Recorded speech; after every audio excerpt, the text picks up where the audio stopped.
درود دوستان. سلام. تو چی کار میکنی؟ برنامه پورسوکov را در موضوع تعطیل منظورتان میسازیم و سراول به عقیده روانشناس گوش میدهیم. البته بواسطه در حیات انسان استراحت رول مهم میباشد، زیرا انسانی که کار میکند و به فعالیت جدی مشغول است، هم علمی باشد هم جسمانی باشد، به شبه نیاز دارد به استراحت. بله، ما امروز درباره تعطیل تابستانه حرف خواهیم زد. باید فراموش نکرد که استراحت نیز طرز اصول و ساخت خود را دارد. مثلا استراحتی وقتی که درباره چرا استراحت مهنتی در نظر داریم، این باید چنین استراحتی باشد که در یک دوره معین در دوام مثلا سال ما چرا پورا باید کلان از کاری مثلا فعالیت هر روزه خود یک مهلت معین استراحتی انتخاب نموده و توانیم به جای رفته مثلا به منظره خوشبود هوا یا استراحتگاه باشد، ها در خانه باشد، ها جایی که در حقیقت کلان خود را با فراغت احساس میکنیم، در همون منزل یا در همون مکان باید استراحت کنیم. از جهت روانی استراحت کردن بر روح و روان آدم چی تاثیر میرساند؟ البته از جهت روانی استراحت کردن و یک دوره از ماندگی معنوی، اجتماعی و دیگر ماندگی ها دوری جستن و خود را مثلا از حالتهای استرسی دور گرفتن به شمار می رود. اگر استراحت نکنیم چی؟ انسان وقتی که خستگی زیاد رو احساس میکند، هم خستگی جسمانی هم روحی هم روانی، او به واسطه بعد چنده به سوختنی یا که به مثلا سوختنی کلنی که مونده شوی زیاد دچار می شود که او حتی می تواند که در حالت دیگر از فعالیت تماما باز ماند. برای چی؟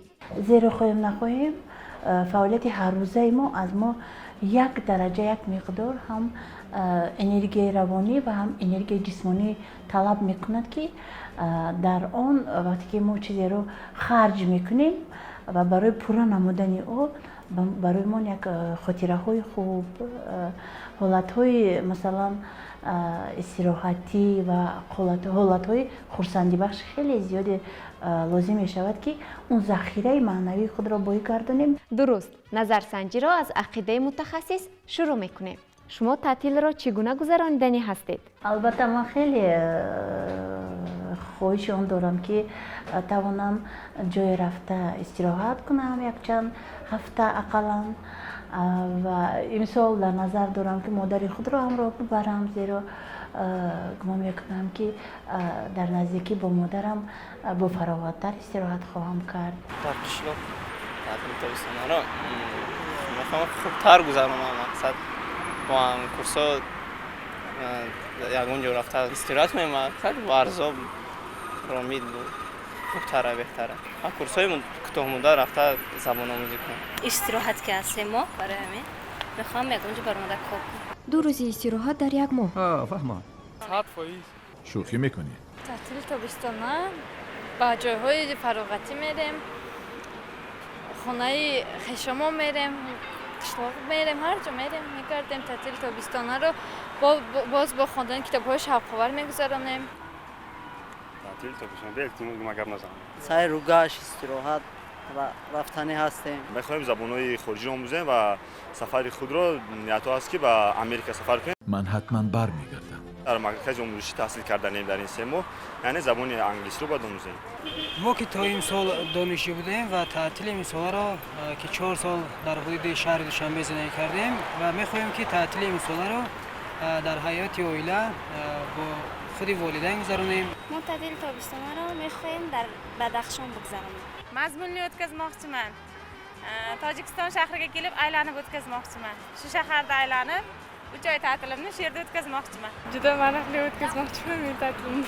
Shu Dushanbeda. می‌خوایم که دوشنبه رو یعنی سر و گشت کنیم. ما تعطیل تابستانه خودمان رو در باغ‌های بوتانیکی، باغ‌های رودکی و باغ استاد اسماعیل سامنی گذراندیم. تعطیل تابستانه را بسیارتر به خواندن کتاب‌ها و سیاحت به دیگر طرف‌ها و کارباری خیلی قشلاق. ما تعطیل تابستانمون را به نهایت خوب گذرانده ایستادیم. یعنی ما با کتابخونه میرویم کتاب میخونیم کتابای بدیعی میخونیم تعطیل تابستانه خود رو ما با خونه رفته همراهی والدین همراهی پدر و مادر گذراندیم امکان قدر حرکت میکردم که کتاب خونم باز هم دانش خود را پرسرتر کنم و در همه جمعیت خودم باید فایده خودم را رسانم با عائله در دیه نصیب سیاحت رفتنی هستم حالی تاشکند طرف خوجا میخوایم استراحت رویم ورزو هم طرفای استراحت میرویم. شما تعطیل تابستانه خود را چی بیامون همه میخواد که دم گیره استراحت رفتن در کار خیلی میگذرونیم دیگه تعطیل تابستانه را می استراحت خطی همه خیلی نیست ها تو حقی همین خیلی است، ولی ما باز سوال دیگر داریم. میخواهیم سببش را پرسیم، یعنی برای چی میخواهید تعطیل را محض همین طور گذرانید؟ با کتابخوانی مشغول میشم دانش خود رو پررو میکنم تیاری میبینم برای مکتب وقت بیوده صرف نمیکنم در کاری که فایده منفعت داره همونده استفادهش میبرم بکار نشینم برای بکار نشیدن مایلت روحیه بلند میگیریم از تعطیل تابستانه دم میگیریم باز به مکتب از سپتامبر راه میریم جهان دیده میشوید چخلکی اساسگذار صلح و وحدت ملی پیشوای ملت پرزیدنت جمهوری اسلامی محترم امامعلی رحمان گفتند که جوانان باید زبان را آموزند و با فنهای دقیق هومانیتریان و باید شغل ورزند و ما نیز جوانان پیرو پیشوای ملت هستیم و از همین سبب ما میخوایم زبان آموزی برای اینکه اونجا هوا سرقین است آبش تازه است برای همین چونکه چرالی جایده تازه هوا چرالی جایلرشون için yakıp شهری برای که ما خود از نویه همدانی هستیم شهر رو باز ناومدیم 4 ماه پیش ناومده بوده فقط زود اومدم بازیم.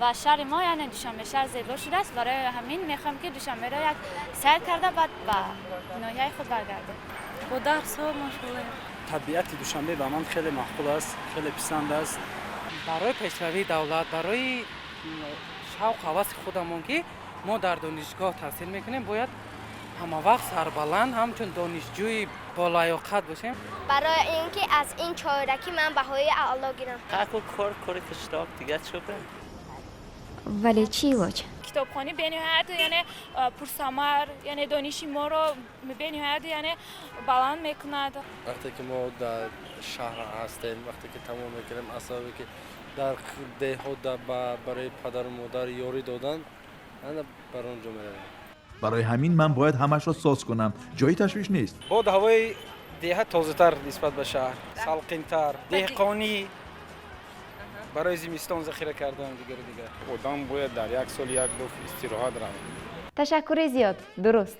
از متخصص مصلحت میپرسیم برای تعطیل را خوب گذرانیدن چی توصیه میدهید؟ البته پیش از همه مردم باید آرام باشد، ساکت باشد، تحمل پذیر باشد. من به تو اعتماد میکنم. کوشش کند که در زندگی قانعیت فراموش نکند، شکرگزاری را و در هر راهی نباشد، در هر جاده نباشد، کوشش کند که با یک میل و رغبت، با یک اشتیاق تام، با یک آرامی، مثلا روزهای تعطیل خود را، روزهای استراحتی خود را کوشش کند که با مهر و محبت بیاندازد، در محیط عائلوی جشن گذراند و اگر که جای هم استراحت رفتنی باشد البته با اهل عائله رود، زیرا عائله خیش تبار اقربا این یک محیط یک نیروی هست که میتواند که برای آینده سازی ما برای مهر و محبت ما عائله سالم این خود یک نیروی بزرگ است برای دولت داری. تشکر. اکنون باشد از خود مردم میپرسیم برای تعطیل را خوب گذرانیدن شما چی توصیه میدهید؟ خب شما چه پیشنهاد دارید؟ نمیدونم هر شخص هر گونه میگذرونه تعطیل خودش رو وابسته به همون شرایط خودش وابسته است. مثلا من پسر دهاتی هستم مثلا کارهایی که هست در قشلاق کارها زیاد هم مثلا گندم زغیر جو با کارها مشغولم. هر شخصایی هستن که آزادن و این کارها نیستن میتونن بالا گیره و اون جایی که استراحتی روند یا که مثلا با کارهای مشغول شوند که باور نفورد. هر کس با خودش نقشه و نیت دارد که بگذرونه بهترش که اگر مثل ما اگر نقشه نیت داشته باشه با خوبتر بهتره. درس خونه یگان کورسای ایلاوگی خونه مثال یگان جا کار باید که تعطیلشان را خوب گذرانند تا از 1 سپتامبر باز به درس تیاری نقض دیده بیایند، درس کنند، درس هایی که معلم ها میتونند همون کتاب درس ها را کنند، تکرار کنند، هوای درس ها را یگان جای روند، جای های فراغتی. و سیر و گشت برایم خوب است. خیر تصور کن که من 2 هفته اینا به رخصتی رفتم. خوبه رفتن، دیدن، تجربه آموختن. ما با جوانان میگوییم که در این 3 ماه تعطیل وقت خود را بیهوده صرف نکنند و با زبان آموزی یا یگان درس‌های لغوی خواندن وقت گذرانند. و همه جوانان و خود شاگردان که خود ما در مکتب‌ها کار میکنیم گفتن هستم که وقتی خود را بیهوده نگذرانند و در خواندن کتاب‌ها، در مطالعه اثرهای بدیعی گذرانند. و چطوره که یک اقدام انسان پرورانه اساسگذار صلح و وحدت ملی به ما امتیاز داده است که هر شخصی که در همین تعطیل اگر به کتابخوانی را آورد میتواند که در همین فروغ صبح دانای کتاب است جایهای نمایان را اشغال نماید و این هم دستگیری در خود همون وجهت عائله می شود و هم دستگیری به خود همان شخص، هم علم و هم پول. مسئله دادم که به کتابخوانی با یگان کار خوب مشغول شد. Tojikiston shahriga kelishlarini tavsiya bergan bo'lardik. و دیگران توصیه دادنی هستم که اول بسیارتر یعنی وقتی میخوان که تعطیل خود را گذران از ناحیه دوردست هستند و یک دوشنبه شهر ما نظر اندازند. استراحت کنند، زبان آموزند. به هر یک شخص معلوم است که این تعطیل به کنیسته جمهوری توسان تأسیس شده. تعطیل به هر یک ما این چیزی اساسی چیزی ضروری می باشد. چون به تعطیل هم نمی شود. هر یک کار چیزی وزن خودشون دارد. تو چی پیشنهاد داری؟ به همه گفتنی هستم که شخصانی که یعنی در دوشنبه تحصیل میکنند و میکنند در همین باغ‌های اسماعیل سامانی یا باغ‌های رودکی بسیار باغ‌های در شهر دوشنبه روز باغ‌ها زیاد شده است. میتونن اومده سیر و گشت کنن و از شهر دوشنبه استراحت کنن. رخصتی نقض. ها تو حقی. دست از خود کنند، چارکیشون بهای خوب شوند. شخصایی که بیکارن بسیارتر و جاهای سیاحت روند یا به خواندن کتاب‌ها مشغول شوند. تعطیل تابستانه را باید خوب گذرانند، یعنی هیچ وقت پشیمان نشوند، وقتشان را به ثمر نگذرانند، با کتابخوانی مشغول شوند. هر شخصیت هر گونه است، یعنی که کوشش نماید هر نفر که از پی که کارهای خودش شود، مثلا با بیهوده گرده، چون که بعد از تمام کردن بعد از اون که دانشگاه رو ختم میکنه عموما تعطیل میبره، اگر همه بیکار است. کوشش نماید که با یک کار بند شود. هر کسی که چی گونه کتابایی که در خودشان مشغول است، چه کتابای بدیعی باشد، چه کتابای درسی فرق ندارد، گرفته خوانند و علم خود را باز هم زورتر کنند. از هر شخص خودش وابسته است. محض همین خیل کتاب خونه، شوق‌آور بازی‌ها را کنه، سیاحت کنه، وقتی خود را خوبتر گذرانه کنه. من هیچ کدام توصیه نمی‌کنم پاجام برای که هر کسی انتخاب خودش داره. خیلی برای طلبگان دانشجویان کتابخوانی توصیه می‌دهیم کتاب خواندن در کار برای کلانترها استراحت کنند، برای کدامی که کار میکنند مقصد کارگران. هر کس خواهش خودش تحصیل میگذارونه. یکی میخواد یک اونجا رو دم گیرد، یک میخواد کروگی اویلش دم گیرد، یکی میخواد دم وطنش رو. توصیه و پیشنهاد خیلی نقص گرفتیم. سپاس برای پاسخ. ما امید بر آن داریم که این تابستان شما نیز خیلی خوب سپری می شود. اینجا پورسوکوف به آخر می رسد و در آخر برنامه به هر یک شما استراحتی خوش و خوب را تمنا داریم. خیر دوستان عزیز.